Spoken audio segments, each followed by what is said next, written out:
क्या नाम हुआ भैया? मेरा नाम है शाही जमान। 2025 में बिहार में विधानसभा का चुनाव होने वाला है, ऐसे में आप क्या सोचते हैं इस चुनाव को लेकर? देखिए 2025 के विधानसभा जो चुनाव होगा वो करीब करीब 8 महीना का वक्त बचा है और जो उपचुनाव चल रहा है हाँ। 4 सीटों पे बिहार में, ये तय कर देगा 25 का भविष्य। ये जिस गठबंधन के पाले में 4 सीट जाएगा वो गठबंधन 25 में विजय हासिल करेगा। तो ये 4 सीट ही तय करेगा कि 2025 में किसकी सरकार बनेगी? जनता का तो मिजाज समझ में आने जाएगा। हाँ। 4 सीट से समझ में आ जाएगा हाँ। किस पाले जनता जाएगी 25 में बिहार का, ये तय हो जाएगा। तो 13 नवंबर को वोटिंग होना है और 23 नवंबर को रिजल्ट आना है। इंतजार कीजिए। मगर मेरा मानना है कि बिहार में कहीं ना कहीं जो लगातार 35 सालों से डबल इंजन हो या सिंगल इंजन की सरकार, जिसने बिहार को 35 सालों से चलाया है, उस इंसान को ड्रॉप करने की जरूरत है। लोकतंत्र का खूबसूरती है बदलाव, और जिस स्टेट में बदलाव होता है, परिवर्तन होता है, वह राज्य डेवलपमेंट करता है। तो बिहार में तो हर 7 महीने 8 महीने पर बदलाव होता रहता है। 7-8 महीने में चुनाव नहीं होता है। चुनाव नहीं, मतलब पार्टी तो बदल जाती है, सरकार बन जाती है, कभी एनडीए की कभी इंडिया की, ऐसे सरकार तो बन जाती है। देखिए सरकार बन जाना पलट जाना ये ये नहीं है बहुत, ये कोई कारनामा नहीं है। कारनामा असल है बिहार की 1400 से लेकर 1500 जो करोड़ की जनसंख्या की आबादी है हमारा बिहार का, उन संख्या को परिवर्तन करना होगा। शिक्षा, स्वास्थ्य, बेरोजगारी, पलायन, इंडस्ट्री कैसे लगेगा बिहार में, बिहार डेवलपमेंट कैसे होगा। बिहार बढ़ते बेलगाम महंगाई पर कोई नहीं बोलता है, सब जाति धर्म मजहब में उलझे हुए हैं। तो आपको क्या लगता है कि किसकी सरकार बनेगी तब इन सब मुद्दों पर मतलब कि ध्यान दिया जाएगा? एक युवा पढ़ा लिखा आना चाहिए जो बिहार को चलाए और बिहार का डेवलपमेंट करे। वो युवा आपके अनुसार कौन होना चाहिए? तय हो जाएगा। टाइम है, तय होगा। जनता तय कर देगा। ये 4 सीट ही तय कर देगा कितने का भविष्य, कितने का भविष्य अंधकार में है, कितने का भविष्य अंधकार में है, सब तय हो जाएगा। नई पार्टी एक आ चुकी है बिहार में, उस पर क्या करना चाहिए? देखिए जन स्वराज सब लोकतंत्र है, लोकतंत्र में सबका अधिकार होता है पार्टी बनाने का, चुनाव लड़ने का, खाने का, पीने का। तो लोकतंत्र में आज़ादी है। आए हैं, एक पार्टी नहीं है, जन स्वराज है, एगो सीपी ये क्या बोल आरपीसीपी सिन्हा बनाए हैं पार्टी।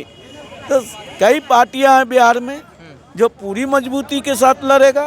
तो जन स्वराज तो दावा ठोक रही है कि हम पूरी सरकार बना लेंगे 2025 में। जन स्वराज सरकार बनाने का जहां तक सवाल है, हमको समझ में नहीं आता है कि वो सरकार बनाने में कामयाब होंगे, क्योंकि उनका जो बेलागंज में उपचुनाव चल रहा है, उपचुनाव के दरमियान में प्रशांत किशोर क्या कहते हैं, जनता उनको किस निगाह से देख रहा है। एक विकास पुरुष, एक इंसान के रूप में देख रहा है, ना जाति, ना धर्म, ना मजहब के नज़रिए से लोग देख रहा है।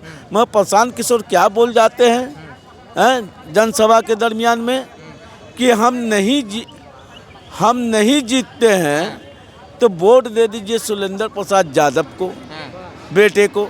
ये बातों का, शब्दों का प्रयोग करना कहाँ तक सही है?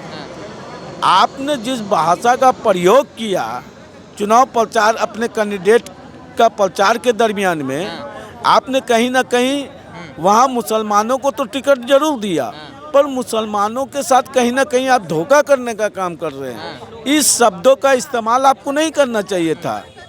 आप क्यों कर रहे हैं?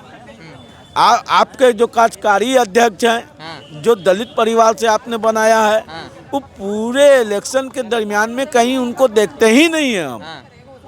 तो बहुत खामियां जो प्रशांत सुधार किशोर के करना आ होगा। जाने से किस पार्टी को ज़्यादा नुकसान आपके अनुसार हो जाएगा? देखिए, प्रशांत किशोर जी के आ जाने से कहीं ना कहीं नुकसान एनडीए गठबंधन हो या इंडिया गठबंधन हो, नुकसान दोनों को झेलना पड़ेगा। दोनों को? हाँ, इसलिए कि कहीं ना कहीं परिवार से इंडिया गठबंधन जो है और एनडीए गठबंधन परिवार से घिरा हुआ पार्टी है, और जो परिवार से घिरा हुआ पार्टी होगा वो विकास करने में सक्षम नहीं होगा।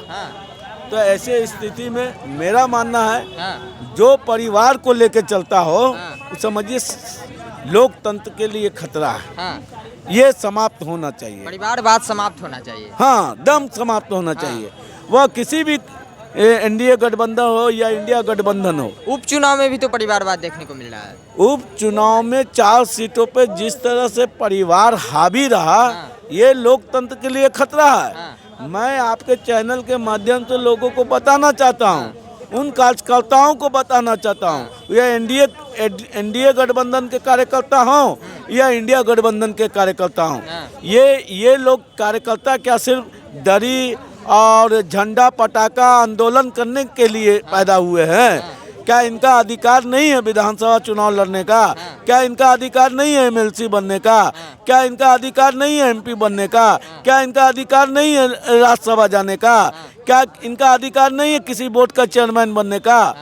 तो ये तमाम जो कार्यकर्ताओं को एनडीए गठबंधन हो या इंडिया गठबंधन हो जिस तरह से इस्तेमाल कर रहा है, और कार्यकर्ता कहीं न कहीं मोह माया के जाल में फंसकर पार्टियों के लिए प्रचार करते हैं, ये लोकतंत्र के लिए खतरा है। मानते हैं ऐसे लोगों को, और इसका बाइकआउट होना चाहिए। जब तक नहीं बाइकआउट होगा, कार्यकर्ताओं का सम्मान नहीं होगा।